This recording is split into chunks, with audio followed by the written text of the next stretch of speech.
Hello, welcome to all of you. आज की इस वीडियो में हम लोग डिस्कस करेंगे एक टॉपिक के बारे में जिसका नाम है कोनिक सेक्शन।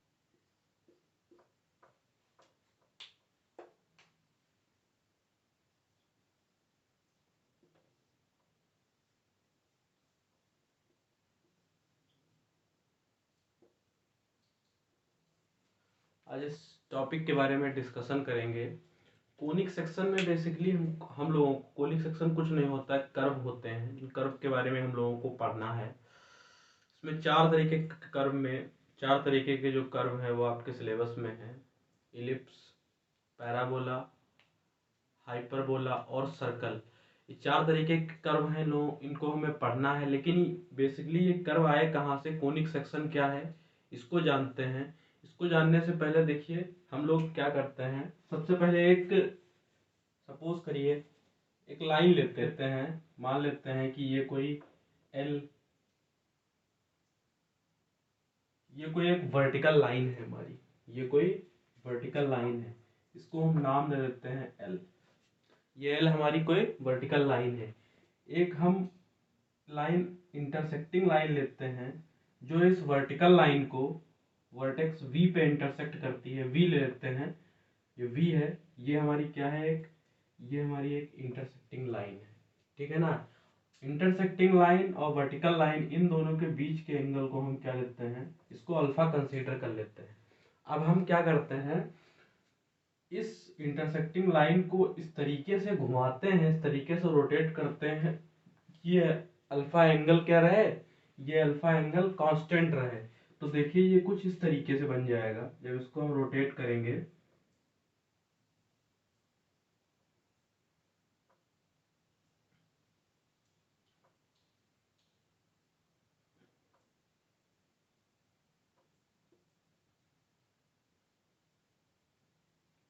ये कुछ इस तरीके से बन जाएगा। ये हमारी क्या होगी, ये हमारी एल क्या होगी, ये एक्सेस कहलाएगी।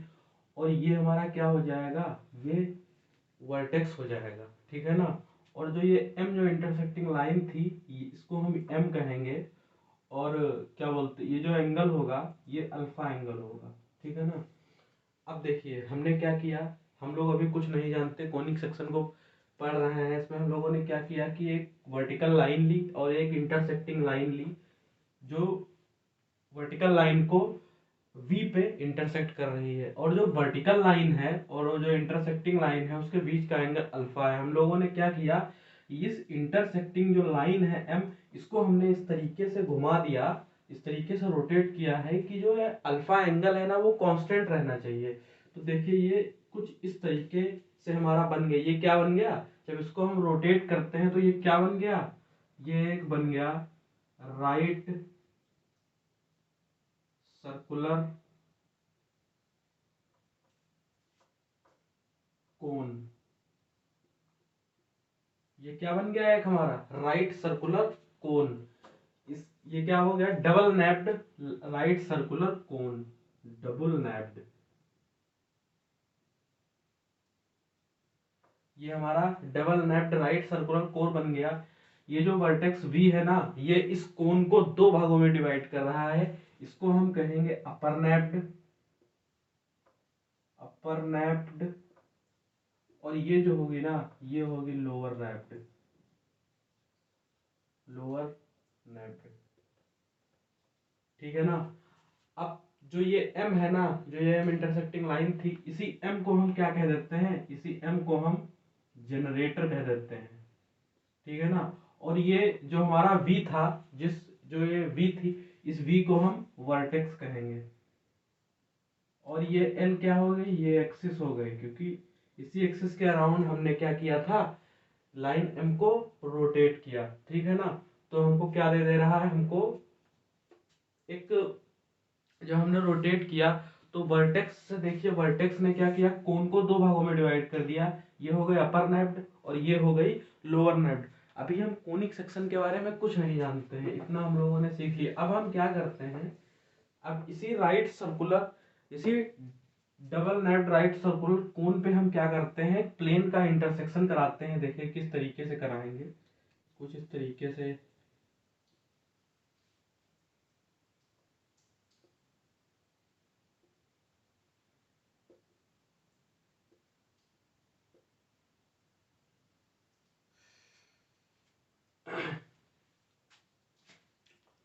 इसी पे हम प्लेन का इंटरसेक्शन कराते हैं।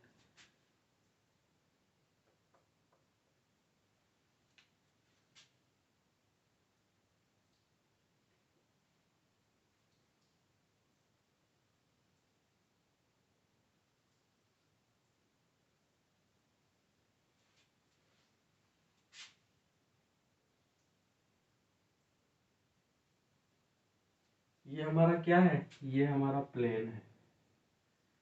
ये क्या है, डबल नैप्ड राइट सर्कुलर कोन, ये वर्टेक्स हुआ। अब जो ये प्लेन और जो ये एक्सिस के बीच का एंगल बन रहा है, इसको हम बीटा ले लेते हैं, ठीक है ना। और ये जो एंगल है ये तो अल्फा है ही, ये अल्फा है, ठीक है ना।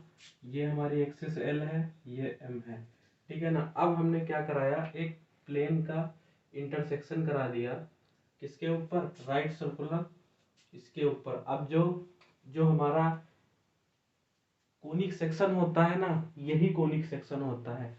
Intersection of a plane, if we take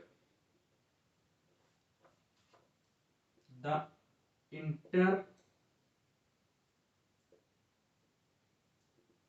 intersection of a plane to the cone,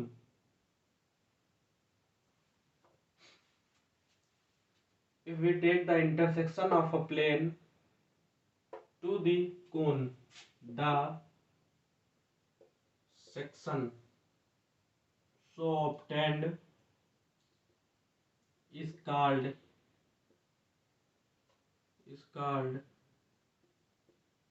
conic section।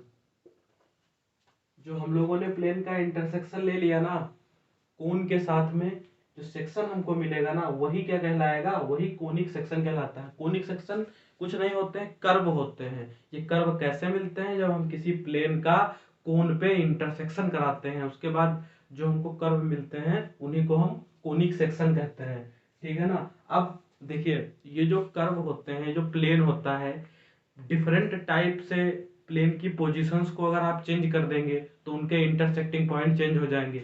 जैसे कि यहाँ पे अब हम ये जो प्लेन है इसको इस तरीके से अगर इंटरसेक्ट कराएं तो ये बीटा एंगल चेंज हो जाएगा।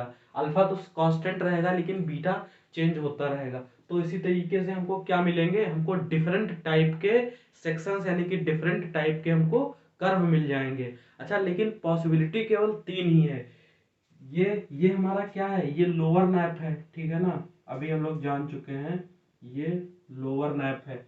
ये क्या है, ये अपर नैप है, अपर नैप, ठीक है ना। अगर कोई भी प्लेन का हम इस कोन पे इंटरसेक्शन कराते हैं तो केवल 3 पॉसिबिलिटी तो है।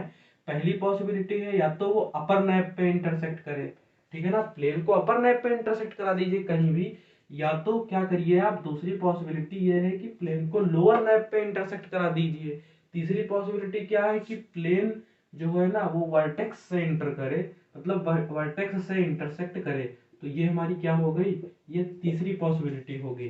इन्हीं 3 पॉसिबिलिटीज पे जो प्लेन का इंटरसेक्शन होता है वही डिसाइड करता है बीटा के एंगल्स, बीटा का एंगल पे डिपेंड करता है कि जो हमारा कर्व आएगा वो क्या होगा, सर्कल होगा कि इलिप्स होगा या पैराबोला होगा कि हाइपरबोला होगा। अब यहीं से हम बात करेंगे, जो हमारे कर्व हैं उनके बारे में बात करेंगे। हम लोग क्या लेते हैं, सबसे पहला केस हम लेते हैं, वर्टेक्स को छोड़ देते हैं। सबसे पहला केस हम लेते हैं, जो प्लेन है हमारा या तो अपर नैप से इंटरसेक्ट कर रहा है कोन को या तो लोअर नैप से इंटरसेक्ट कर रहा है। पहला केस हम लेते हैं, देखिए देखिए पहला case,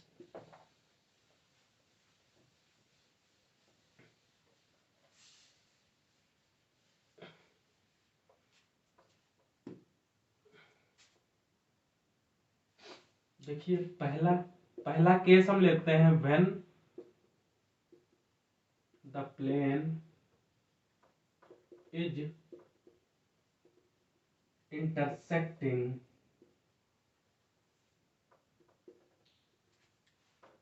intersecting across one of the naps, ठीक है ना। हम मान लेते हैं कि जो पहला हम वर्टेक्स को छोड़ देते हैं, हम क्या कंडीशन ले रहे हैं कि हमारा जो प्लेन है वह तो अपर नैप से इंटरसेक्ट कर रहा है या तो लोअर नैप से इंटरसेक्ट कर रहा है। तो इसमें जो होंगी वो चार प्रकार की जो होंगी, ये सबसे पहले हम मान लेते हैं ये हमने पॉसिबिलिटी ली है कि जो प्लेन है हमारा या अपर नैप से इंटरसेक्ट करेगा या तो लोअर नैप से कोन को इंटरसेक्ट करेगा। अब जो हमारी पहली पॉसिबिलिटी आती है, पहली पॉसिबिलिटी ये आती है कि अगर हमारा जो एंगल बीटा है, बीटा एंगल क्या है, प्लेन और एक्सिस, जो प्लेन है और जो एक्सिस है उसके बीच का जो एंगल है ना उसको हम बीटा से मेजर करते हैं। अगर वो बीटा हो गया तो हमारा देन कर्व ऑब्टेन्ड इज क्या होगा, सर्कल होगा। ठीक है ना। दूसरी पॉसिबिलिटी क्या है, दूसरी पॉसिबिलिटी यह है कि जो हमारा alpha greater than beta greater than 90 degree हो गया तो देन कर्व ऑब्टेन्ड इज क्या होगा, इलिप्स होगा। ठीक है ना। जो हमारा कर्व मिलेगा हमको वो क्या होगा, इलिप्स होगा। थर्ड पॉसिबिलिटी क्या है, थर्ड पॉसिबिलिटी है अगर ये बीटा एंगल अल्फा के बराबर हो गया देन कर्व ऑब्टेन्ड इज क्या होगा हमारा, Second condition, वो हमारा when पैराबोला हो alpha जाएगा। less तो than ये beta यहाँ less पे than curve 90, obtain is then the curve parabola, obtained ये is पैराबोला होगा।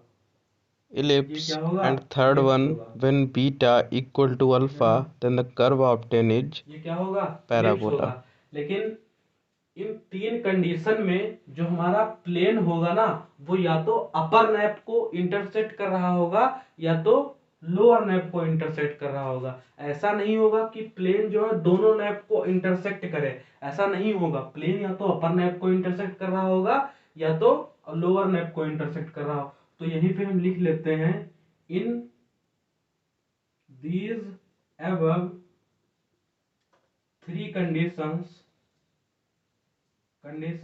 the plane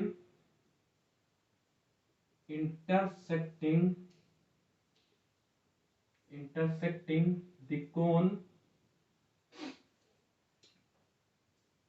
across only one nap। ठीक है ना।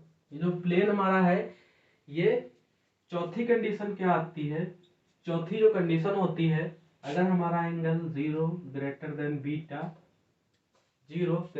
बीटा लेस देन अल्फा हो जाए then curve curve obtained is hyperbola, hyperbola. अच्छा इस कंडीशन में जो कर्व, जो इस कंडीशन में जो हमारा प्लेन होगा वो दोनों नैप को इंटरसेक्ट करेगा। In this condition the plane intersect across both nappe. ठीक है ना। इस कंडीशन में क्या होगा, जो हमारा प्लेन होगा वो दोनों को कर रहा होगा। इन इन चारों कंडीशंस का हम फिगर देखेंगे, इन चारों कंडीशंस का हम फिगर देखेंगे कि जब कैसे मतलब प्लेन बीटा बराबर 90 कैसे ले रहे हैं, मतलब फिर ये प्लेन की पोजीशन क्या होगी, कुछ इस तरीके से होगा। अभी हमने केवल एक ही केस लिया है, पहला केस लिया है कि प्लेन या तो अपर नैप से इंटरसेक्ट कर रहा होगा या तो लोअर नैप से इंटरसेक्ट कर रहा होगा। अभी हम वर्टेक्स की बात नहीं करते हैं, जब वर्टेक्स की बात करेंगे तो वहां पे हो जाएगा डीजनरेटेड कोन्स, डीजनरेटेड कर्व्स। तो हम लोगों ने सबसे पहले क्या देखा कि जो कोनिक सेक्शन होता है वो कुछ नहीं होता है, प्लेन का एक कोन पे इंटरसेक्शन होता है और जो वहां से सेक्शन हमको ऑब्टेंड होगा उसी को हम क्या कहेंगे, उसी को हम कोनिक सेक्शन कहेंगे।